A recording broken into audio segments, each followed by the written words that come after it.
واقعات بدھ شکن سلطان محمود غزنوی قسط نمبر 64 اپنا اسلامک اسٹوڈیو۔ ناظرین، پنڈت نے جو کچھ بھی سوالے کو سنایا وہ سب راجہ کو بھی بتا دیا اور کہا کہ میں نے آپ کی عزت کی خاطر، آپ کو فتح دلانے کی خاطر اور اس مندر کی عزت کی خاطر جھوٹ بولا ہے۔ میرے جھوٹ کو سچ ثابت کر دیں، خزانے کو ذہن سے اتار دیں، وہاں تک کوئی نہیں پہنچ سکتا۔ میں یقین سے کہتا ہوں کہ میں نے سلطان پر دہشت طاری کرنے کا بندوبست کر دیا ہے۔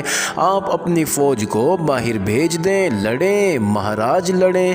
ناظرین، راجیہ پال نے کہا کہ پنڈت، تم نے سلطان محمود غزنوی کو اس کے ایک جاسوس کے ذریعے یہ غلط اور جھوٹی اطلاع بھجوا کر بہت بڑی غلطی کی ہے۔ اس نے وہی خط جو بھیم پال نے رائے منج کو لکھا تھا اور اب وہی خط رائے منج نے قنوج راجیہ پال کو بھیج دیا تھا، وہ نکال کر پنڈت کو دیتے ہوئے کہا کہ یہ خط پڑھ لو۔ ناظرین، پنڈت جب خط پڑھ چکا تو راجہ نے کہا، یہ اس بھیم پال کا خط ہے جو اپنے آپ کو نڈر کہتا ہے، وہ انہی علاقوں میں ہے اور اس کا بھائی ترلوچن پال بھی یہیں کہیں ہے، مگر وہ ہمیں فوجی مدد دینے کی بجائے سلطان کے خلاف ہمیں اکسا بھی رہا ہے اور ڈرا بھی رہا ہے۔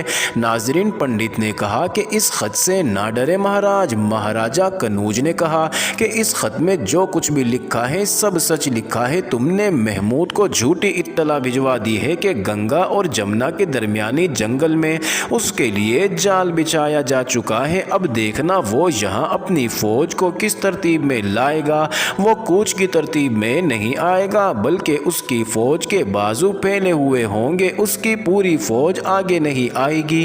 آپ نہیں جانتے پنڈت جی، سلطان وہ چیتا ہے جس کی موجودگی کا آپ کو اس وقت پتہ چلتا ہے جب آپ کی گردن اس کے دانتوں میں آ چکی ہو اور اس کے پنجے آپ کے جسم میں اتر چکے ہوں۔ کسی کو پتہ نہیں چلتا کہ اس نے درخت پر حملہ کیا ہے یا گھاس پر۔ مہاراجہ کی بات ابھی ختم نہیں ہوئی تھی کہ اسے اطلاع دی گئی کہ قاصد پیغام کے ساتھ آیا ہے۔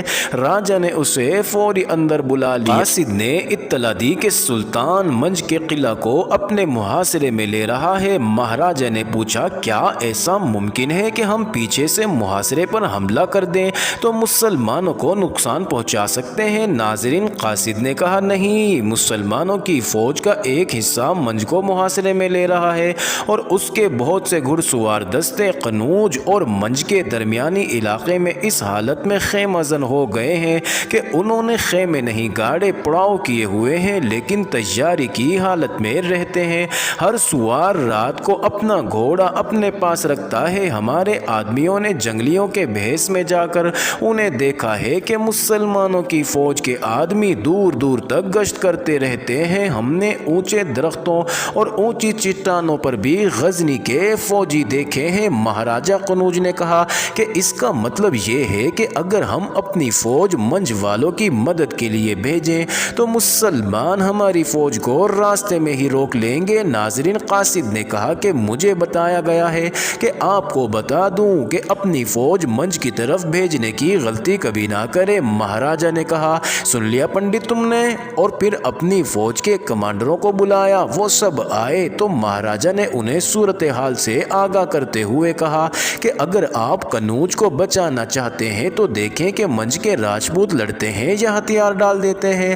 اگر وہ محاصرے میں جم جائیں اور باہر آ کر لڑنے کی کوشش کریں تو انہیں مدد دو، اگر نہیں تو صرف قنوج کو بچانے کی کوشش کرو۔ ناظرین، نومبر سن 1018 عیسوی میں سلطان محمود غزنوی نے منج کو اپنے محاصرے میں لے لیا۔ ناظرین، سلطان کو بتایا گیا تھا کہ منج کے راجپوت اپنی آن پر جان دینے والے راجپوت ہیں اور انہیں تہ و تیغ کرنا آسان نہیں ہوگا۔ سلطان نے جو محاصرہ کیا تھا وہ 3 طرف تھا، جبکہ ایک طرف قلعے کی دیوار کے ساتھ دریائے جمنا بہہ رہا تھا۔ سلطان کو یہ بھی بتایا تھا کہ محاصرے کے دوران قنوج کی فوج عقب پر حملہ کرے گی، اس لیے سلطان نے بہت سے اپنے سوار دستے قنوج اور منج کے درمیانی علاقہ میں پھیلا دیے تھے۔ ناظرین، جب سلطان نے اپنا محاصرہ مکمل کر لیا تو اسے اطلاع دی گئی کہ ایک جاسوس قنوج کی خبر لے کر آیا ہے۔ یہ وہی جاسوس تھا جسے پنڈت نے شکست دے کر غلط اطلاع کے ساتھ سلطان کے پاس بھیجا تھا، مگر یہ جاسوس اس جھوٹ جھوٹ سے واقف نہیں تھا جو پنڈت نے بتایا تھا۔ ناظرین، جب سلطان نے اس جاسوس کی بات سنی تو اسی وقت ایک قاصد متھرا کی جانب اس حکم کے ساتھ روانہ کیا کہ جو دستے وہ متھرا چھوڑ آیا ہے اس میں سے آدھے منج بھیج دیے جائیں۔ ناظرین، سلطان کے پاس اس وقت 350 جنگی ہاتھی تھے۔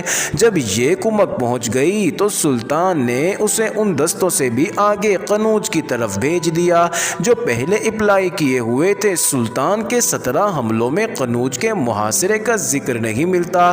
ناظرین، اگر تفصیلات میں جائیں تو تھوڑا سا ذکر ملتا ہے، لیکن منج کے مارکے اور محاصرے میں سلطان کو اس قدر زور صرف کرنا پڑا تھا جو متھرا، بلند شہر، مہابن اور آسنی کی فتوحات کو ملا کر بھی صرف نہیں ہوا تھا۔ ناظرین، منج کے راجپوتوں کا یہ عالم تھا کہ فوجی اور شہری میں کوئی فرق نہیں رہا تھا۔ 9 عمر لڑکے بھی اپنے شہر کو بچانے کے لیے باہر نکل آئے تھے۔ مشہور مورخ عتبی نے منج کے راجپوتوں کے متعلق لکھا تھا کہ وہ بے مہار اور خود سر اونٹوں کی طرح اور ہار نہ ماننے والے شیطانوں کی طرح لڑے۔ سلطان محاصرے کی کمان خود کر رہا تھا۔ وہ جدھر سے اپنے جیش دیوار یا دروازے توڑنے کے لیے آگے بھیجتا تھا ان پر تیروں اور برچھیوں کی برسات آنے لگتی تھی۔ غزنی کے تیر اندازوں نے آگے بڑھ بڑھ کر دیواروں پر تیر اور برچھیاں برسانے والوں پر اسی انداز میں تیر برسائے کہ راجپوت تیر کھا کر زخمی بھی ہوتے، گر بھی پڑتے، مگر فوراً اس کی جگہ پر کر لی جاتی تھی۔ قلعے کی دیوار پر بار بار یہ للکار سنائی دے رہی تھی، محمود واپس چلے جاؤ، مسلمانوں تم اپنے قبرستان میں آئے ہو، اور اس للکار کے ساتھ گالی گلوچ بھی سنائی دے رہی تھی۔ ناظرین، محاصرے کا پہلا دن گزر گیا۔ مسلمانوں کو خاصا جانی نقصان اٹھانا پڑا تھا۔ سلطان نے اپنے سالاروں کو جمع کیا اور کہا کہ یہ قلعہ ایسے فتح نہیں ہوگا اور نہ اتنی آسانی سے فتح ہوگا، ہمیں کچھ اور بندوبست کرنا ہوگا۔ قلعے کے اندر یہ حالت تھی کہ عورتیں بچے بھی تلواروں اور برچھیوں سے لیس تھے۔ شہری رائے چند کے محل کے سامنے جمع ہو گئے تھے اور وہ کہہ رہے تھے کہ انہیں باہر نکل کر مسلمانوں کی فوج پر حملہ کرنے کی اجازت دی جائے۔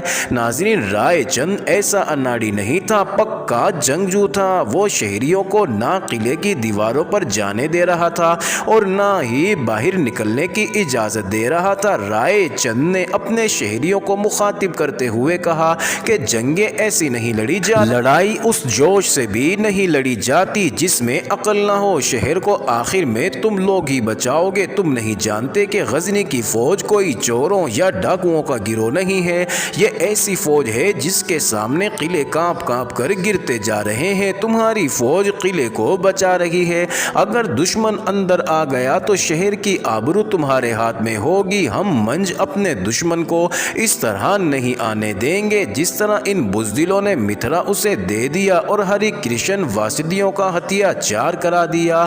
ہجوم گرجنے لگا، ہم انتقام لیں گے، ہمیں باہر جانے دو۔ ناظرین، رائے چند نے بہت سے جوان آدمی ہجوم سے الگ کر لیے، یہ بتا کر انہیں جان کی بازی لگانی ہے اور انہیں اپنے ساتھ رکھ لیا۔ ناظرین، رائے چند کے محل کی عورتیں بھی مسلح ہو گئی تھیں اور وہ شہر کی عورتوں کو لڑنے کے لیے منظم کرنے لگیں۔ صرف ایک عورت تھی جو اس خاک اور خون سے لا تعلق اور الگ تھلگ تھی، وہ تھی رائے چند کی بیٹی رادھا جو بالکل الگ رہتی تھی۔ ناظرین، پہلے سنایا جا چکا ہے کہ رادھا، شیلا اور لچھن پال اور ساتھ 2 فوجی بطور خدمتگار سلطان کو قتل کرنے کے لیے نکلے، پھر راستے میں دریا کے کنارے شیلا کو مگرمچھ نے کھا لیا۔ دونوں فوجیوں کو ترلچن پال کے آدمیوں نے تیروں سے ہلاک کر دیا۔ ناظرین، رادھا مسلم فوجیوں کے ہاتھوں گرفتار ہو گئی۔ لچھن واپس آیا تو وہ بھی گرفتار کر لیا گیا، پھر ان کو متھرا سلطان کے پاس لے جایا گیا۔ راستے میں جس طرح مسلم سپاہیوں نے ان دونوں کے ساتھ سلوک کیا، پھر جب سلطان کے سامنے رادھا اور لچھن پیش ہوئے تو سلطان نے ان کے ساتھ تاریخ ساز حسن سلوک کیا۔ رادھا اور لچھن کو نہ صرف رہا کر دیا بلکہ اپنے سپاہیوں کی نگرانی میں ان کو ان کے دیس منج اور قنوج تک چھوڑنے کا بندوبست بھی کیا۔ رادھا کے دل میں جو مسلمانوں کے خلاف نفرت بھری گئی تھی اور جو کچھ مسلمانوں کے متعلق اس کو بتایا گیا تھا